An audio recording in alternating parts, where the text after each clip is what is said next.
the last episode, I traveled back to China to meet some of the innovators that are helping shape the Paris 2024 Olympics. I took the opportunity as well to take a short detour to find the roots of the first wave of Chinese migrants into Paris. Now, as the Olympics approach, I'm back in France to meet local Chinese Parisians and learn about the rich history of cultural relations between the two countries. It is estimated that there are more than 400,000 ethnic Chinese living in France. But why and how did they come here?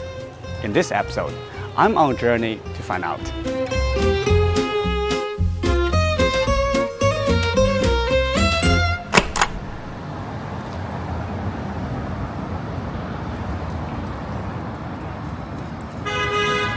In the first episode, I met Jiaxing, a Chinese migrant now working in a bank in Paris. She told me about the Chinese cultural group she belonged to, headed by a lady called Eileen. Talk to Eileen, she knows everyone in Paris, Jiaxing had told me. So as soon as I returned to Paris, I set up a meeting in a Chinese tea house. Maybe you can tell me a bit more about you, about your association, if that's okay? Okay, and I'm now the president of the Association Boyan of Traditional Chinese Culture Studies in France, and the founder of the French Hanfu domain. And we are among the first groups to restore and revive Hanfu culture overseas. We have been dedicated in this domain for more than 15 years. So there are many good results, happy results. Hanfu is a traditional style of clothing worn by the Han Chinese before the Qing dynasty. The Han are an ethnic Chinese group making up over 90% of people in the Chinese mainland. Recently, there has been a great interest among young people in China in their traditional dress. For example, I was honored to be the first person officially invited to wear the traditional Hanfu on the red carpet of Cannes Film Festival in 2019. Maybe you can tell me a bit more that the members in your association are involved in the Paris Olympics one way or another. Okay. Firstly, a friend asked me if I could be responsible to display the Chinese tea art during the Olympic Games. I found many members, they have already actively signed up and be selected as Olympic volunteers, acting as various roles.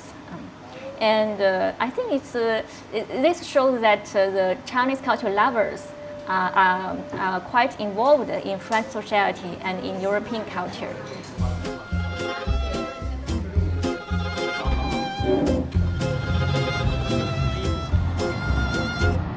I've been impressed by the new Chinese I've been meeting in Paris. Young, well-educated and driven to succeed in an international city. But I was also keen to meet other people from the Chinese diaspora. In our film on Italian fashion, I knew of many Chinese garment workers in Prato and was sure there were similar communities here. Eileen suggested I went to Albertville in the north of Paris.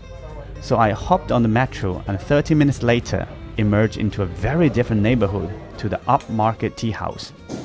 I had been told to find Dong Hao, the vice president of a Chinese charity that takes care of newly arrived Chinese immigrants. I asked him for a neighborhood tour. 这是新起的这么一栋楼，是主要在里面 Fashion Center。哦，就是刚才我们在那个图片 Fashion Center， 所有的等于说是这里面加工啊，这种批发都在这边做是吧？在这边写的什么中欧商贸城啊。哦。它不是以零售为主，以批发，基本上所有的里面都是华商，来自温州的这种商人。那它这种东西在哪儿加工呢？就是可能从国内进口的，也有从意大利的普拉托啊这样，对，都有啊。那它针对的卖给哪些人呢？卖给在以法国为主吧，也有其他国家的批发，也都是以华人为主吧？没有，有很多老外。哦，有的老外。像他们有一些集市的呀，或者一些商贸的呀，就是在一些商业中心的呀。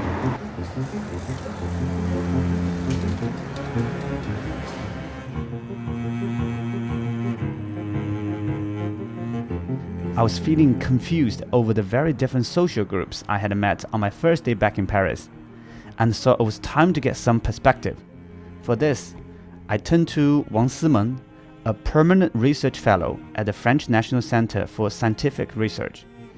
I first met her early this year at an exhibition on Chinese communities in Paris.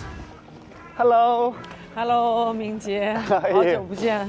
Yeah, good to see you again. Yeah. Yeah, thank you for meeting us. Thank you. Yeah, so it's a really nice park actually. Yeah. So it's a good location for us.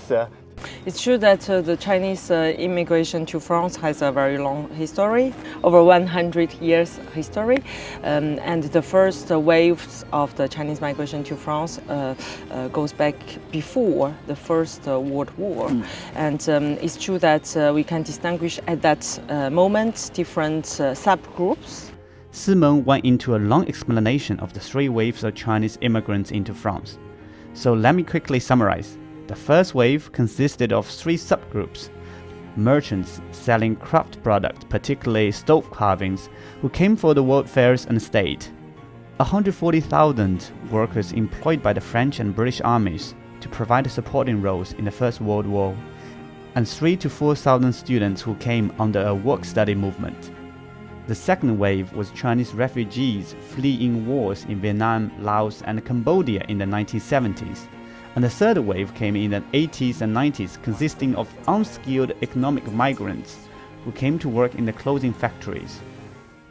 While I was with her, I was keen to also ask Simeng about the significance of the World Fairs in Paris. At that time, it was very important, big events for French people and the French empires. And it's true that all these world fairs are considered as the occasion to show the modernity, Western modernity of France, of course, as a host countries, but also of other modern Western countries, especially in terms of the invention, industrial inventions. Leaving the park, I asked her to show me the street where it all started, Paris's first Chinatown, and 15 minutes later, I was given a brief historical tour. It's a Chinese restaurant, Actually, right? yes, meeting spot of the Chinese people. And we are in the 3rd arrondissement of Paris, and it's true that most of the commerce here, they are run by the Zhejiangese people. You see, because you see Wenzhou. Yes. And so this is it's historical legacy of the Wenzhounese and Wenzhounese and Qintianese presences in So they have a France. restaurant, shops, and stores. hair cutter shops. Yeah, and also where is the they had the garment shop, workshop, and I think at the time they will have a ground floor. Yeah, but now it's moved. You it's can't different basically see that. You can't. Simeng recounted the story of early Chinese political leaders coming to France to learn new technology and discuss political ideology as part of the first wave work-study movement. This happened in a small town 1 hour by train outside Paris. The town had recently embraced this heritage and set up a museum that brought a significant number of Chinese tourists to visit. I was given the name of the chief curator, and next morning I was on the train to meet her.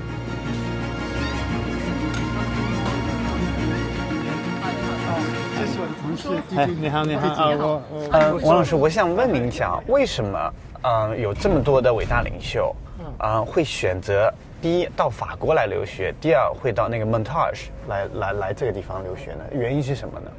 就是其实当时我们就不说国内，就是主要是我们这边的这个有一个叫李时珍，石头的石，曾经的曾，这个人呢，他是在1902年就到我们这儿来，然后呢，他呢就是1902年来的时候，先在我们这里的一个农校上的学，他就看到这边做奶酪，法国的奶酪，跟那个做中国那个豆腐是一样的工艺，你知道吗？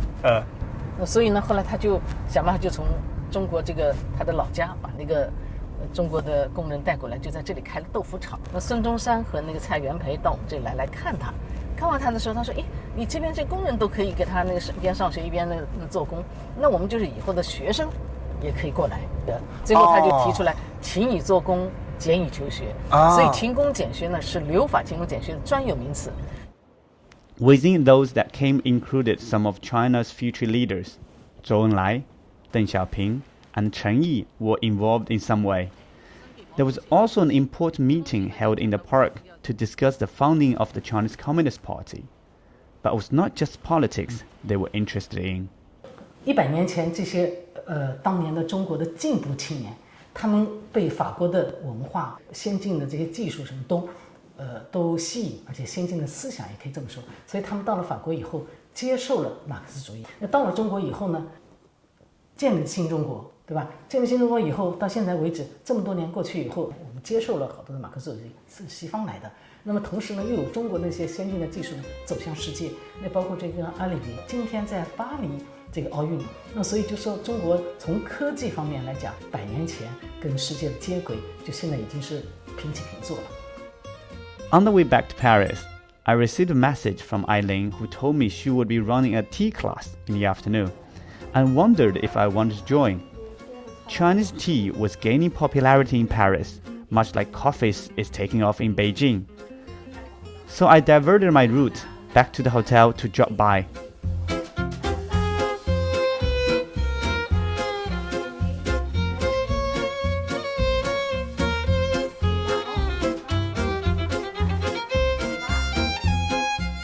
In this episode, I learned so much about the special relationship between China and France and how it continues to grow, now 60 years on, from the official ties being established. In the next episode, I will stay in Paris for the Olympics to see for myself how the Chinese are playing their part in putting on the world's largest sporting event.